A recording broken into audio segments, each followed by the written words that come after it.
and I've got a PowerPoint that I'm going to go through. I am more than happy to entertain questions. In fact, the PowerPoint will not take the entire amount of time, so I have left room at the end for any questions, should anyone have that. Okay. If you do have questions while I'm talking, um, I really don't have a problem if you let me finish my sentence and then you butt in and say, wait a second, can you? That's fine with me. I think that that is kind of how we have conversations with people anyway. So I definitely encourage that if something comes up and you're kind of confused about it, reach out right away or put in the chat if you're not comfortable. But ultimately, I'm ready whenever you are, Susan. So if you want to, You should be good to go. okay. So let's not start on that slide because that's way too far back. All right, there we go. Um, from the standpoint of, and I understand we do have some mental health providers. We also have quite a few other professionals in here. So what this is going to touch on is just what kind of will allow you to provide better support, sound support for your mentees. Um, a lot of these are focused around some of the pathology that we've been seeing. Obviously, with COVID, we all know that there was a lot of mental health issues that came up, and we're currently still trying to overcome some of them. I can promise you this PowerPoint is going to be about as dull as possible because I am terrible at PowerPoint. The main thing is that I have my notes on here, so I will expand upon them. I'm sorry, there's no frills. Hopefully, I'll get better at that. And if I do present to you guys next time, I'll definitely come up with something a little better. But so let's get into it. So obviously, we're going to start out with a little bit of an introduction. I'm a stats guy. I grew up playing baseball. You can literally not, I don't know if you can actually put a number on how many stats there are to baseball. And it's never ending, especially with computer technology now. But I always feel like it also captures some of the things that are going on within a certain field. I know that obviously stats can be misleading at times, but I feel like the stats I've gathered are from some pretty sound uh, organizations that probably wouldn't probably wouldn't have misguided research. We're going to look at things like anxiety, depression, trauma, social media, suicide concerns, self-care. You are not getting out of here without learning a little bit about self-care if you don't know some. And then ultimately, we'll leave time for questions. Like I said, if there aren't any questions during the actual presentation. So that being said, let's take a look at some stats. All right, the first one that jumped out at me immediately, and remember, this is the COVID year 20 to 2021. More than 60% met the criteria for at least one mental health problem. Now, I did look deeper into this because a lot of people would say, was that a diagnosis? Does that mean they qualify for some kind of mental health treatment? What I ultimately recognized that they were saying here is that there was something so impactful to their mental health that it was causing inability to not function correctly. So whether it was going to class or socializing or whatever the case may be, there was some kind of mental health impairment that was holding them back from that functionality. Um, 2 in 5 graduates express frequent emotional distress. That's pretty marked. 50% of the female respondents. This was actually a survey of 12,000 people plus that CNN did. So it's a pretty good sample size. And the fact that 40% of undergraduates are crying out saying, we're under emotional distress, it's definitely alarming, right?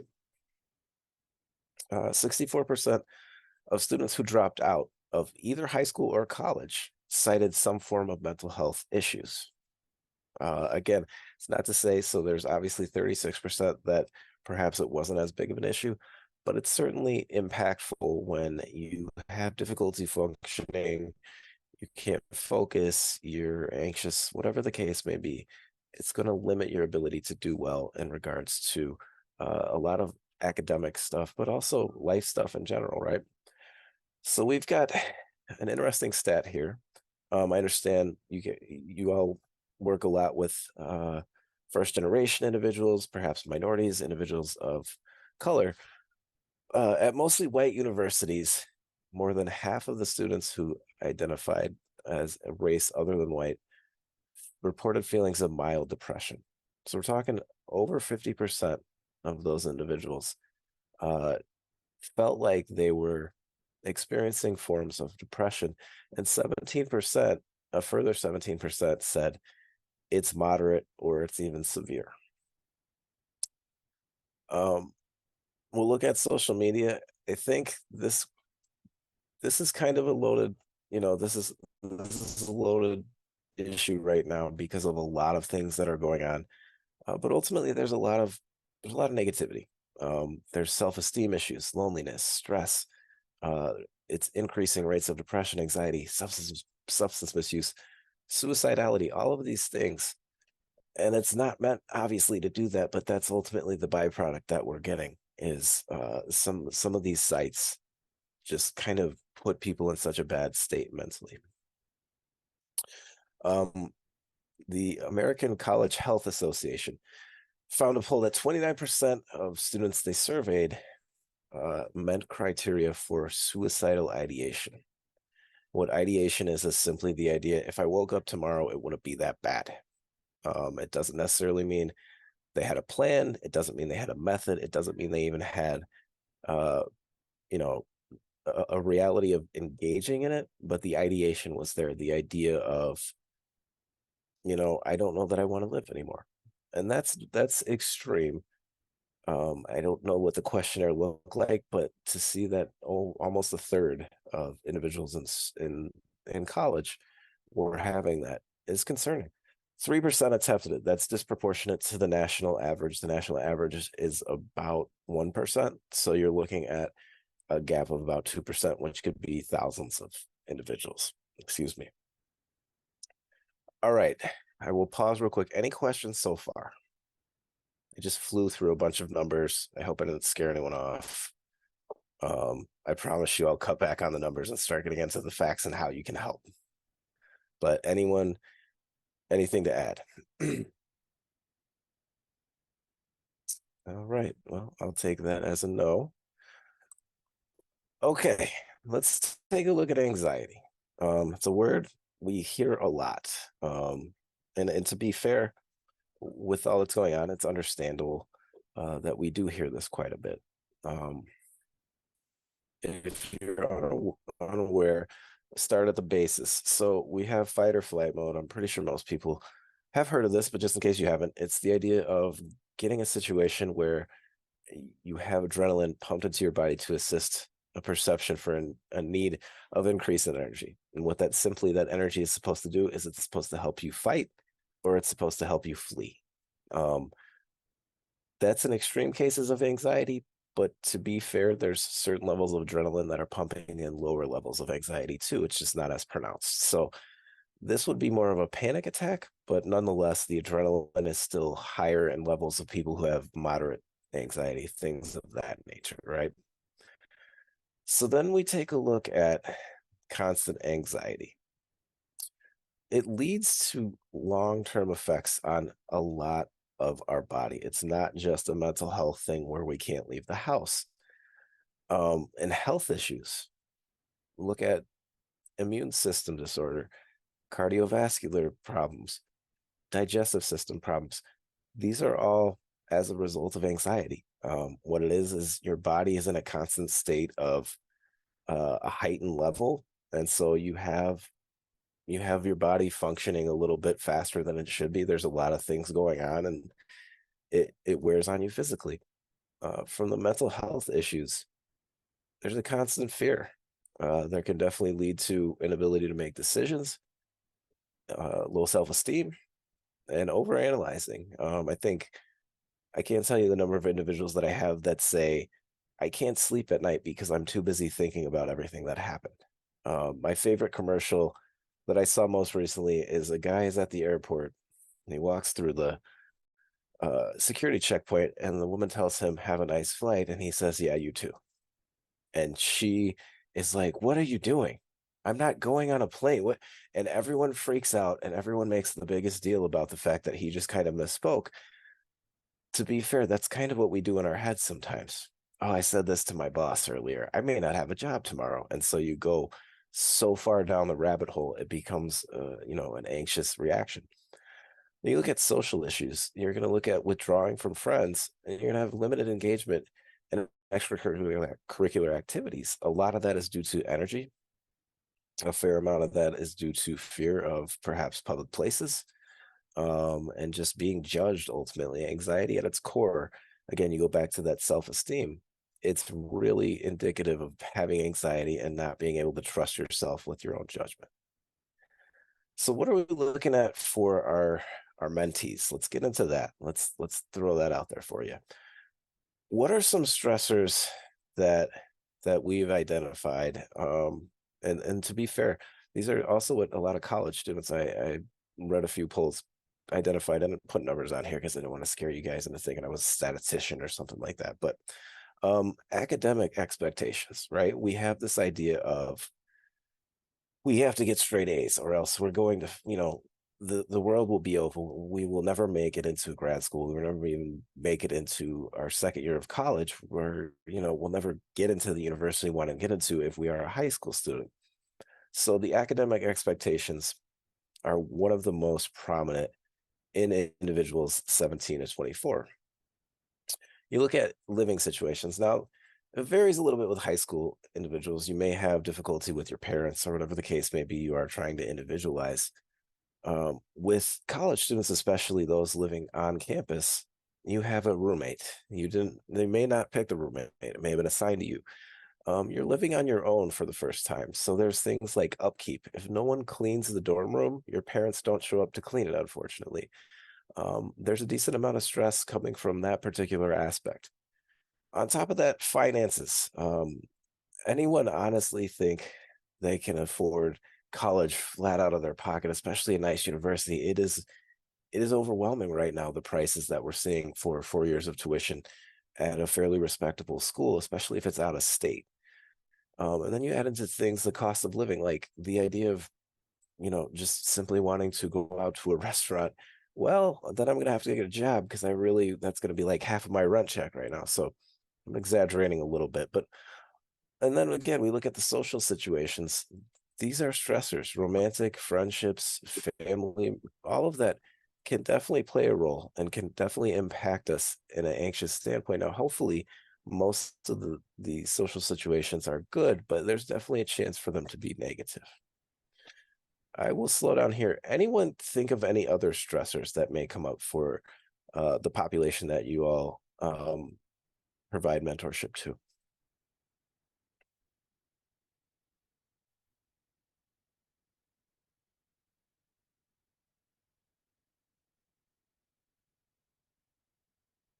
Friends, absolutely. Social media, yes, we will experience the joys of social media and one of the slides. Parents, parents. I would, Jen, I would challenge you. Is it expectations from the parents, or is it I just can speak to that. Yeah, I what? mean, I'm very new to the space, but I did realize that as we work with first generation students for the most part, that are the only people in the household that speak English. So sometimes the parents are like, well, if my daughter goes to college, who's gonna translate for me? Or and I think that adds an additional stress or uh for that student. Sure. Yeah, absolutely. Great point. I think if we fail to recognize those individuals that are providing perhaps various things for families, translation obviously being one of the key ones, it would cause a lot of stress to move. And the next one being away from family, language barrier, of course. It's very difficult to stay in your own culture when you're surrounded by individuals who speak your second language. Missing the family for sure. I don't know a single person that didn't have some level of homesickness, even if it was just mom's cooking instead of the dorm room food.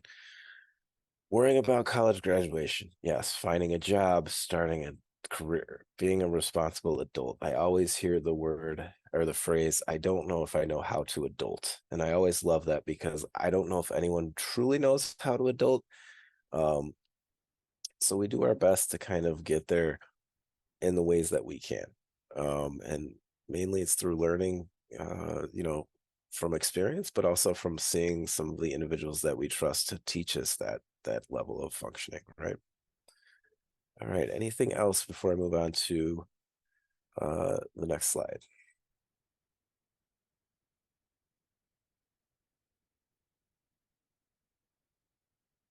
Okay, so social issues.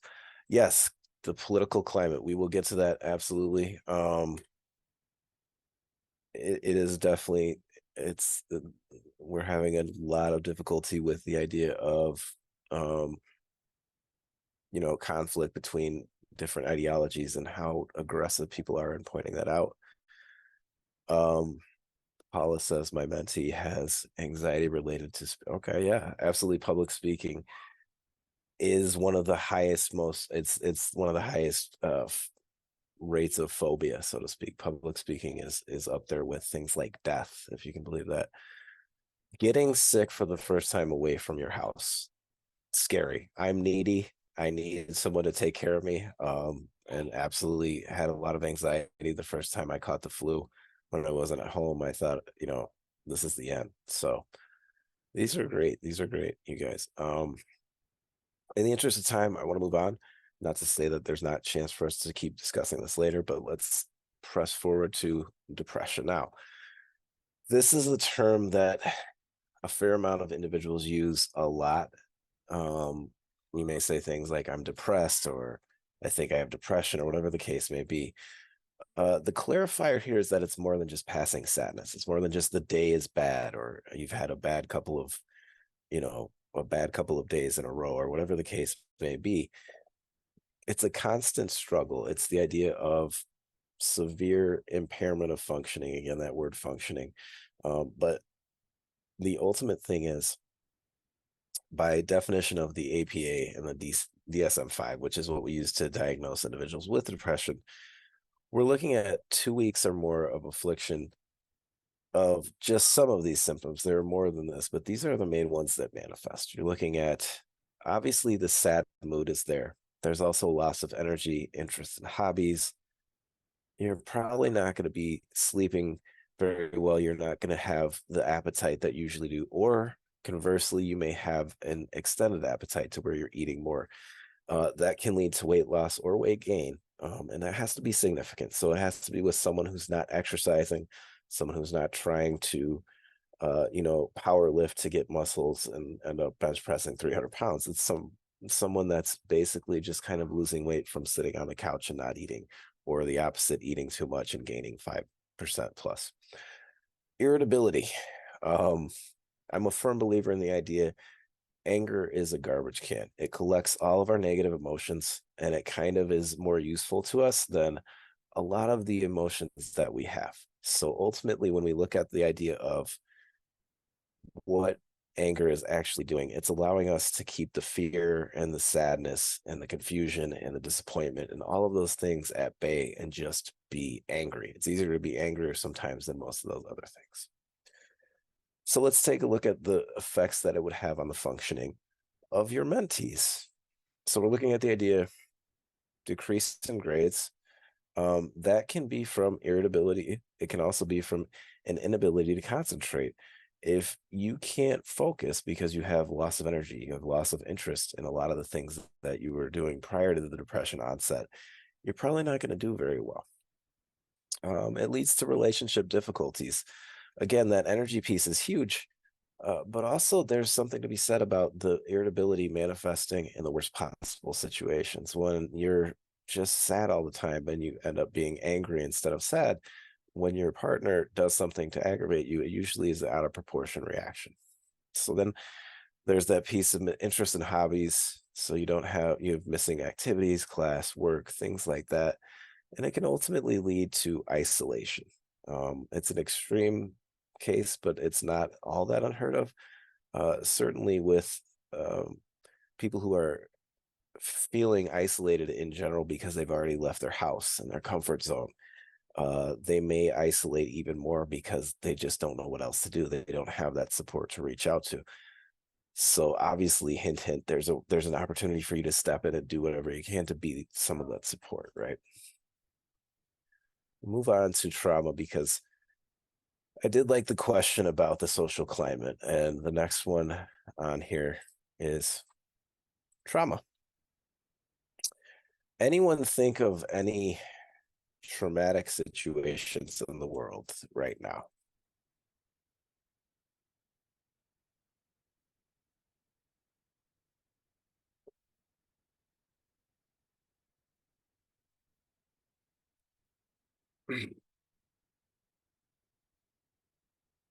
Nelson, you're 100% correct. Yeah, Carmelita war, absolute war again. Um, gun violence, huge, absolutely huge. I know I have people from Highland Park on this call. Um, every time something like the what happened in Maine, I'm sure it's triggering to a lot of people. Politics is an absolute nightmare right now. It's as aggressive as anything I think I've ever seen, and I guess I should remain somewhat neutral and just say it's getting ugly. A lot of people can't speak. Um, they're not allowed to have opinions because if their opinions are wrong, they're going to be, you know, basically tarred and feathered. So fear of what? Okay, this one. So I did hear one tidbit I'll share with you is fortunately I guess they just passed something that will regulate, it will make uh, companies have to report their findings to the government before the government will allow them to release the AI. Now, if that going to deter misuse of AI? Absolutely not. But I agree. There's a lot to be scared about. Um, okay, so Carmelita's having plumbing issues. That could be traumatic. One thing I would definitely say is we have to keep in mind. Well, first, let's look at trauma. It's experiencing an event in which the feelings of general physical safety are compromised. So we can definitely get it firsthand, right? There's the idea that we are part of a robbery, or we are a victim, like the individuals that were at the Highland Park shooting, things like that. Absolutely traumatic. But to be fair, it is subjective to each person. So if someone has a fear, there are protests going on right now. There are people making threats against Jewish students, and a lot of demonstrations are kind of turning ugly. I apologize for my dog in the background if you heard that. But ultimately, what we're looking at is one thing that some people don't recognize is it may not necessarily be traumatizing to them, but it is traumatizing to someone else. We look at the idea, the impact may start, it usually takes a little while. The first month or so after, there's an adjustment where there's a shock, then there's a processing, and then there's the manifestation of the symptoms. So you're usually looking at about a month layover. However, people could start exhibiting symptoms years later. It's not unheard of to go 10, 15 years without actually being triggered to the point where we start recognizing that. So that being said, if you look at it from the standpoint of the symptoms and what they look like, there is the idea of constant fear. It promotes the idea of hypervigilance, um, distrust. It's hard to trust people when especially if you're the victim of a crime and you don't know the perpetrator, or even worse, if you do know the perpetrator, how can you trust people that you used to trust, or that have betrayed your trust, I should say. You're looking at things like insomnia, disturbing dreams, hopelessness, changes in communication.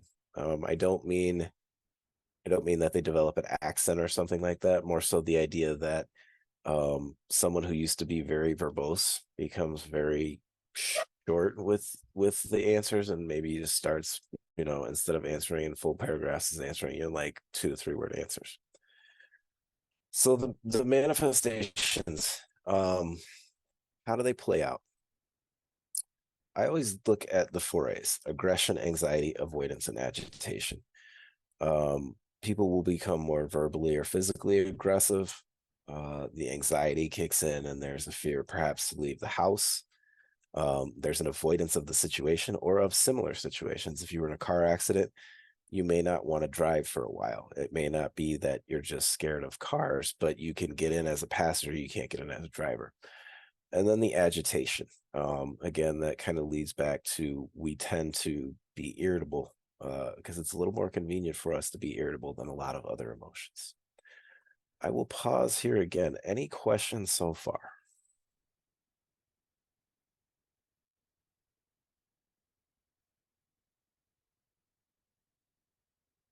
All right.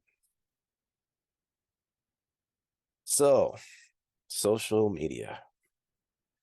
Um, this is definitely a hot topic on a lot of fronts. Obviously, we've seen uh, the the admittance that social media, especially Facebook, was using or some people's information to basically find a way to spy on them and present them with opportunities to, advertise. But also, there's a lot of research coming out that's showing the negative impact that it has on teenagers, young adults. So, the initial idea, um, if we look at it from an objective standpoint, the initial idea was to connect with others who have various interests. It's kind of going back to the 90s and the chat rooms and things like that. Um, Other things like eBay or, Angie's List come up where it's like find services, find products in your area, things like that. And then, Facebook and the like, MySpace, for all of you that are old enough to remember MySpace like I was, that was more, that felt more like you were keeping up with your family and your friends that perhaps you didn't have the opportunity to speak with as much. So, um, my problem is this: it's a highlight reel of other people's lives. No one, I shouldn't say no one, but very few people post negative things. They don't post when they get a parking ticket. They don't post unless they're, bad mouthing the cop. They don't post when they fail a class. Unless they're looking for some support. Instead, they post all the great things that are happening. And so we get this perception that things are going on and they're really not the same way that they're presented. So what ends up happening, we have a decrease in self-esteem. We feel like others are living better lives than us. And it causes a disruption for us to be present as well. We're always looking at what about other things? What are other people doing? What are, all of that. So it definitely has a disrupting effect. From a neurological aspect, it's actually, there's been pretty intensive studies about what the actual physiology looks like after an extended use with social media. Um, it's the reward center of the brain, the dopamine, the serotonin, the things like that. Uh, so when you see you have the app downloaded and you see the like or the dislike or the person commented on your photo or whatever the case may be, it hits the same spot in your brain as a slot machine. And this is scary because it's a fixed interval, and that's the most addictive way to. It's the best way to modify behavior, and that's, I think, what's scary about a lot of social media sites. They know this and they exploit it, and so what you end up having is you have an addiction to getting the likes and the dislikes and the reactions and all of that, and so it makes it that much harder, even if you say I'm tired of seeing how everyone else is living, to actually get away from the reward. um to be fair, it can be used for support. There are definitely help groups out there. The difficulty is regulating them. You can connect with others who have comparable experiences. Certainly, things like support groups for individuals who have been parts of mass shootings or natural disasters and things of that nature. And you can gather information. Unfortunately, there's a lot of misinformation that's spread through these things. Um, I can't tell you the number of clients I have that come in this age range that say, "I saw on TikTok, blah," and I'm already like, "Whoa, pump your brakes. Let's look at the validity of what we just heard." Um, so moving forward, unless there are any questions, moving forward, why I need to give you a bit of a consideration here that this is a heavy topic. Suicide is difficult. If anyone needs to step away or anything like that, completely understand there are no heroes in what we do. Um, you can definitely take time for yourself, but I think it's important for us to have this information because it kind of helps us realize what it looks like to, you know, to over generalize that no, this can't happen, right? So, in regards to suicide in 2022, it was the third leading cause of death in individuals 10 to 24. Anyone have any idea what the first two were?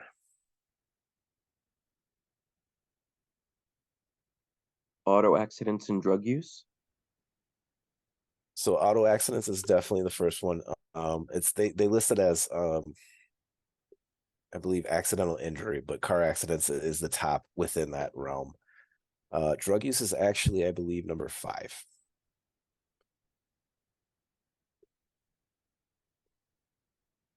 This one is kind of disappointing, but it's indicative of the Gun uh, violence. gun violence. Yep, homicide slash gun violence. That's an unfortunate reality. It's the first time car accidents and suicide were 1 and 2 for several years. I think even decades. And in the recent past, we've seen a progression of homicides within this community. So, or within this demographic, I should say. So, sorry, I need my liquid energy. Warning signs. These are not all inclusive, and they don't necessarily mean that if you see this, it it should be assumed that this person is suicidal. But these are good things to look out for. Um, Preoccupation with death. The idea of consistently worrying about not I shouldn't say worrying, talking about death, what it's like not to be here anymore, what it will be like. I wonder what it'll be like when I'm gone. Everyone dies. It's perfectly it doesn't fit the demographic. You may hear that amongst 80-year-olds. You may hear that amongst unfortunately, like individuals with terminal cancer. You wouldn't expect to hear that among college students. So it's the preoccupation with death outside of the norm, right? Increase or increase in substance abuse. So if someone, has dabbled in recreational drugs prior, and that seems to be their new thing, is all they're doing is that, could be a sign. Again, that doesn't mean necessarily that it's 100% pointing towards suicide. Giving away prized possessions. It's the idea of, you know what, here is I grew up in earlier generation where we collected baseball cards. So here's my collection of baseball cards. I'm not going to need these anymore. It stands out. I think nowadays it would be something like a smartphone or a tablet or something along those lines, but just something that the person will need or likely value that they're just giving to you. Overly in-depth goodbyes. So it's like when you go to leave and you say goodbye and the person's like, thank you so much for all you do. I'm really glad that we had this time together. That's kind of when it becomes apparent there's something more going on, right? Feeling like a burden. When we're looking at individuals who are away at college, there's certainly a financial piece that may cause them to feel like they're a burden, but there's also things. Perhaps they're worried about their parents worrying about them, and so they feel like a burden because they're causing worrying. So it's not just the idea of direct, someone tells them you're causing me stress. It's their perception of the stress. So what can we do? Ask, are you feeling suicidal? You guys don't have to take yourselves off mute, but I do want you to encourage, or I did want to encourage you to say this, out loud, because many of us have never actually said this to another person, and that's great. But you're going to need to be direct. We can't say, are you having problems with life? Are you thinking about hurting yourself? Are you worried about existing. We have to be direct. We have to say, are you feeling suicidal? Do you have a plan? And I always say, if the person forms hatred for you, then they form hatred for you, but at least they're alive to hate you. If we're wrong, we're wrong, but usually you get a pretty good inclination. So the next step is to be there, not to judge, not to solve the problem, not to attempt to provide solutions, but simply to be there and let the person know, I'm here. What do you need from me? Obviously, the next step is extremely, it can be difficult given the idea that some of these mentees are at their universities out of state or whatever the case may be. So if you do have an emergency contact, if you do have something like campus police, and you are genuinely concerned that they are going to do something, I would advise you, again, err on the side of caution. If you disrupt your relationship with them, but you did it out of good faith, more often than not, they'll forgive you. And even if they don't forgive you, again, they're still here to hate you. Keep them safe. That's for the individuals that you meet in person. So a lot more for those that are meeting their clients, or I mean their mentees at high schools, or seeing them in the community or whatever the case may be, if the situation does come up. Any questions about that? Let me ask real quick. Is anyone uncomfortable with the idea of asking, are you suicidal? And if you are, what makes you uncomfortable about that?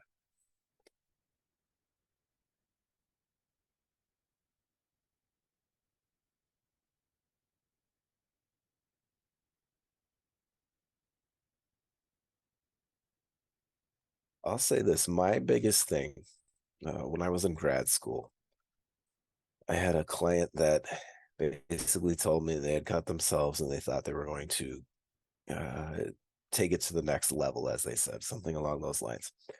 My number one fear was I was going to insert in their head, if I asked, are you suicidal, that was an option. And the reality is this, that's not the case. We don't actually implant ideas. If an individual is suicidal, then they're having those suicidal ideations already. There's nothing you can do to insert that.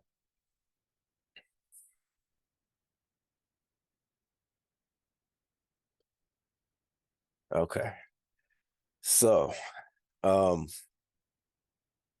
Elizabeth, can you Yeah, yeah, go can you ahead. hear me? Yeah. I just unmuted myself.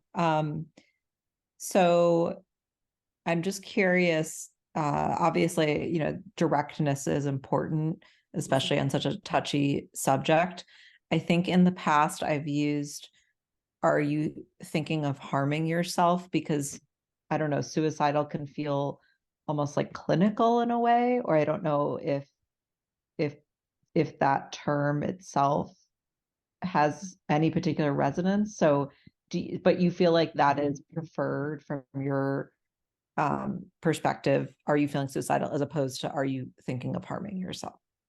Yeah, because ultimately you're looking at individuals who may have self-harm tendencies. So if they do say, like, yes, I'm gonna harm myself, that could mean that they're going home to engage in things like cutting, um, something along those lines. And ultimately what you want to tease out is it that or not? So it eliminates the kind of the ambiguity, right? It feels very direct because it actually has to be.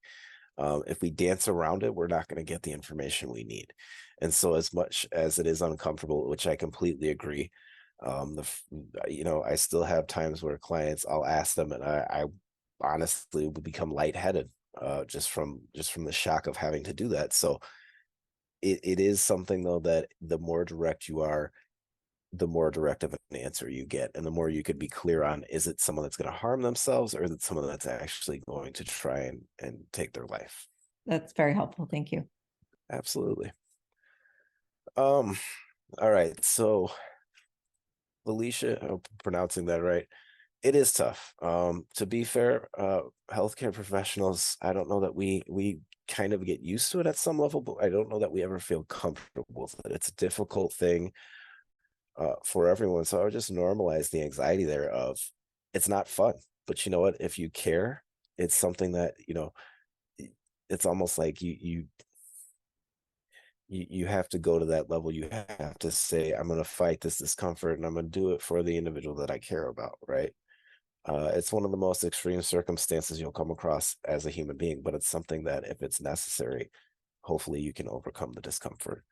And then Pat, if they say yes, we look for connections in the community. We keep them on the phone if we're talking to them on the phone, if we're on Zoom, if we're on whatever we're on, we try and keep them talking, and we encourage them to get help, as well as whatever emergency contacts we have. If we have their parents, if we have the RA, if we have some kind of contact that can refer them, because if they do say yes, they're going to need to be evaluated by a medical professional. They're going to need clearance from someone who works at a hospital. And the other thing is, think about the impact it will have if they say yes and we kind of leave it alone. I don't think anyone wants to live with the guilt. If they say no, I think the best thing to do is to simply state, this is what I'm seeing. This is something that's concerning me.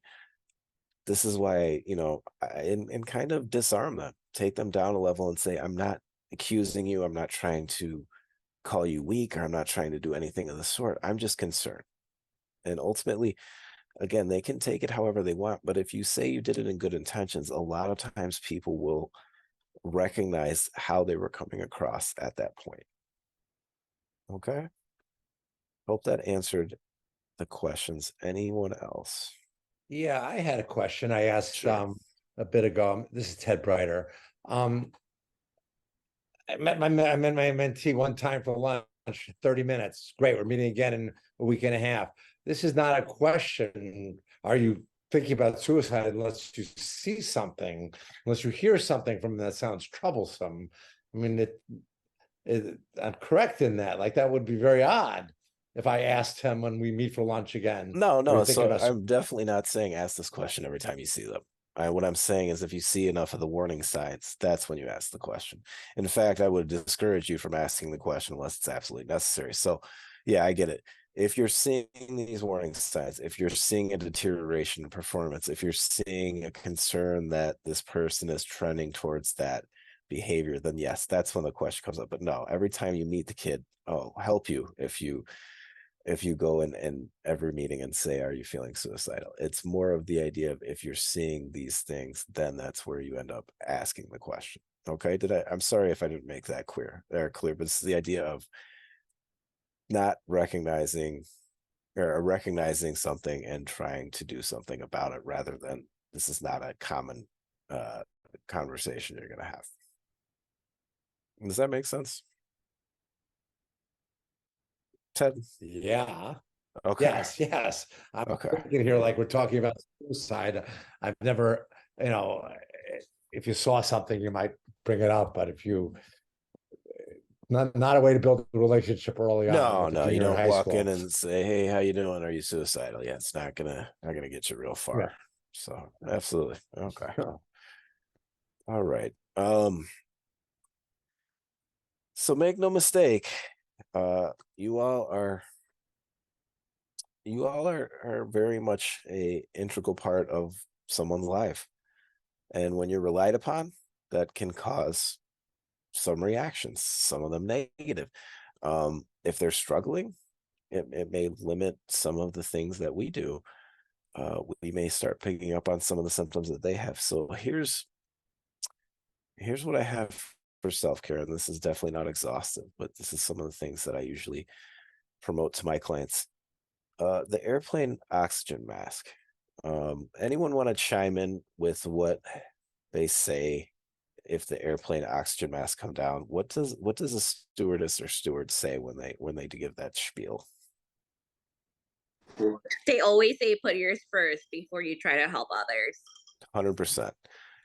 It's the exact same in anything you do when you're caring for others. You have to make sure you are in a good place before you help anyone else. So I say in the world of therapy, we don't have off days. We have days off. If I'm not good, if I'm not in a good mental health space, I should not be providing mental health care. if you are not in a good health space or mental health space, then you need to recognize that's okay. You're a human being, but you have to make sure your oxygen mask is on first, or else you're not going to be able to help anyone else. I love this quote. It's by Audre Lorde. She was a poet laureate. She was also a civil rights activist. She said, self-care is not self-indulgent. It is self-preservation. What that means is that we are not, sometimes people look at us as being selfish for engaging in self-care. Oh, you're just going to go take a couple hours and just go, to the gym, or you're going to go to get go to the spa or whatever the case. Yeah, I am. Yeah, I am, because I like my mental health and I like it where it's at. And so it's preservation. Some of the things that we do, we need to do. And they may seem somewhat like we're pampering ourselves, but in reality, that's part of being a human being. You need to escape from some of the harsher realities. I always encourage individuals that I give seminars to come up with something that you can do today, come up with something that you can do in a week, and come up with something that you can do by the end of the month for self-care. So if the day is to have a cheeseburger, hopefully you're not on a diet, abstain from red meat and all that.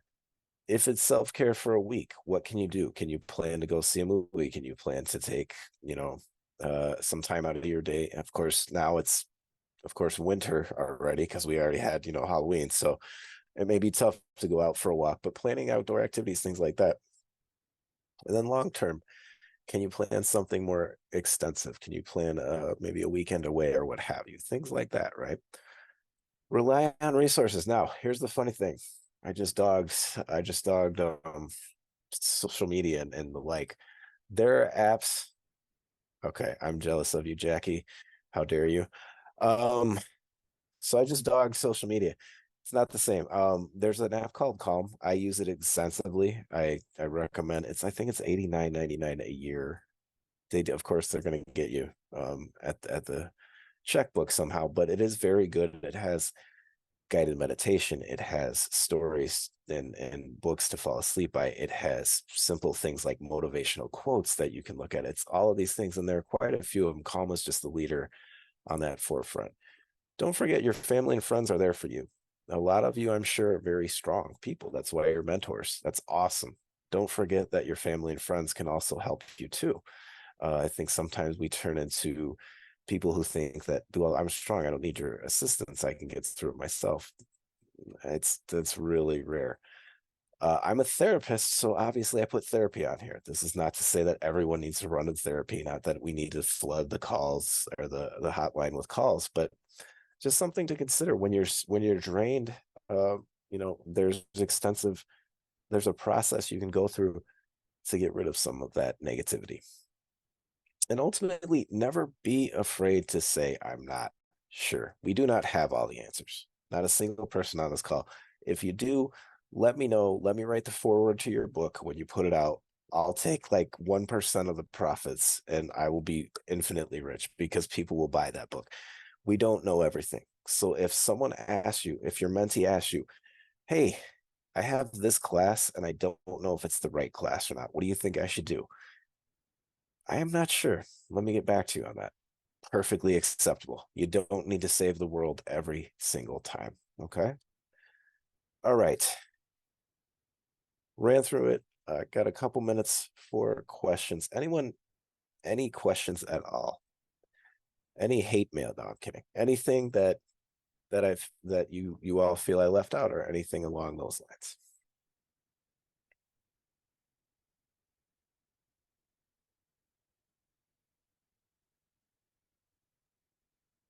I think it was really helpful, Andrew. It was a lot of really, really good information. It was nice to see so many people participating in the chat. Thank you. Yeah, absolutely. I love that. Okay. We communicate too.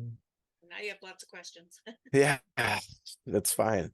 Okay, so if the mentee says yes to depressed feeling, you've got to evaluate things like, what is, definitely don't become the mental health professional, but look at the idea of, are they reaching you for help? Do they not know where to go? Are they saying things like, I'm so depressed, but I don't have any idea what to do with that?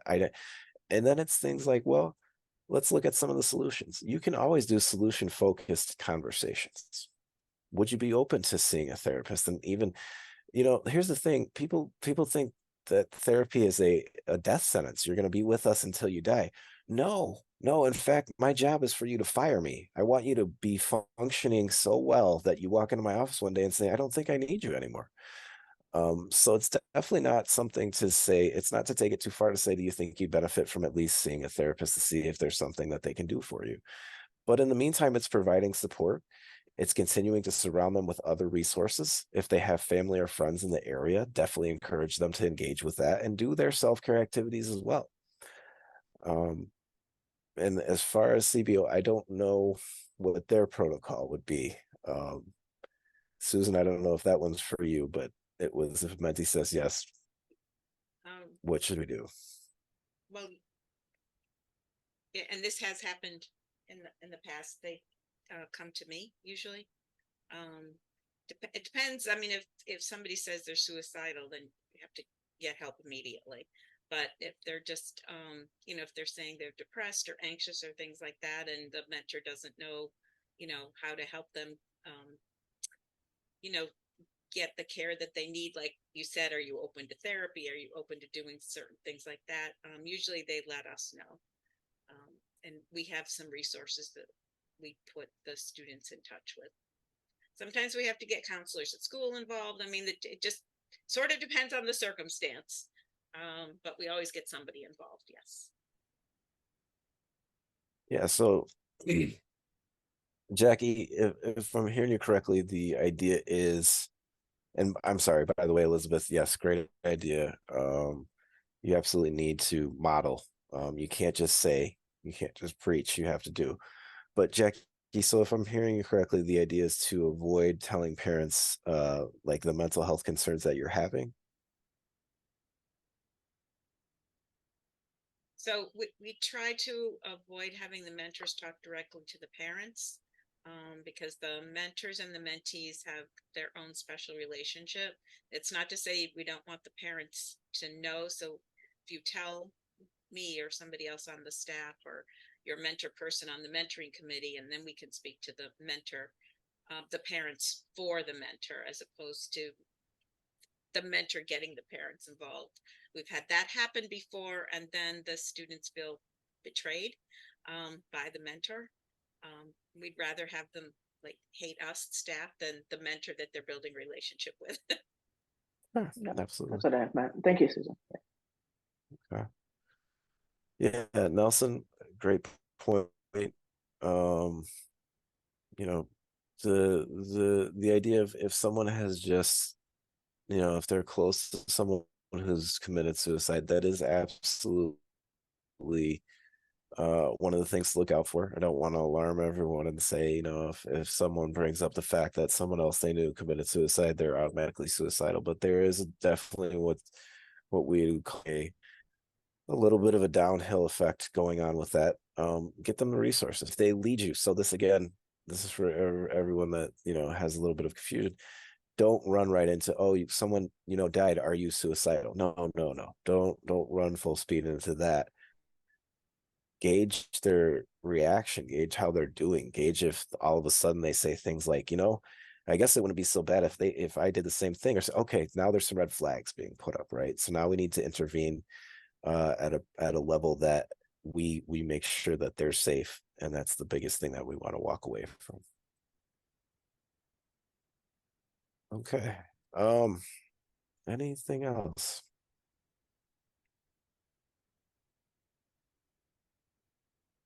Anybody else have any questions?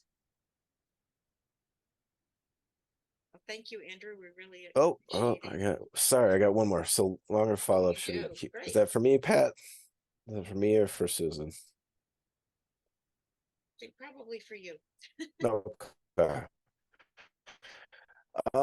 So yeah, if the individual consistently, if they want to keep you as a support, if you go through that, they say like, well, you know, it really hurts, but I'm processing it. Just keep gauging. The biggest indicators are going to be the ones that are kind of obvious. The academic suffering, the isolating, the depressed mood, the changes in communication, all of the overt things will kind of lead you to kind of follow up with some more direct questions, like how are you doing with that suicide? And that's when you can kind of figure out like where they're at, right? You want to, it's hard to lean into that conversation, but that's ultimately the best thing you can do, with just about any age range, but definitely with college students and high school students. I do think also if you're uncomfortable having that conversation, that you can let us know that you think that there could be something, and one of us will have that conversation. We have had that before. But I also have to say to all the mentors that are on here, and we have a lot of brand new mentors on here, this is not common. This is not something that you probably will ever encounter with your mentee. You may encounter things like, they say they're depressed. Well, what does that really mean? And you know, Andrew, you covered that. You know, what's the difference between having depression or being sad? You know, and I think it's important for mentors to be able to, they can't be therapists, but they can kind of tell the difference between when somebody really needs to get therapy and get some help, or maybe they're just homesick. You know, people, unfortunately, kids, young adults use the word depression, I think, a little too loosely now. And so it can be hard to gauge that, because I find that people say it all the time. You know, I have depression or I have anxiety, but it's not necessarily the clinical versions of those. So I think that was, you know, one of the things that we wanted, you know, you to talk about, and you did, and I appreciate that. Yeah, I definitely wouldn't scare anyone. It's unlikely. And with individuals that have support, we see it. I would leave you all with this stat, because I keep coming up with these statistics. Anyone that is struggling with suicidal ideations or trauma or mental health issues, the amount of positive relationships they need to have a positive prognosis is one. One relationship that is positive has significant impact on all of those. So if only you are present and supportive and caring, you'd be surprised at how far that can take you. You don't have to be a therapist. And believe me, I didn't mean to scare you guys with the suicidal thing. It's just, I think the more information, the better, because we can definitely look out for it. So,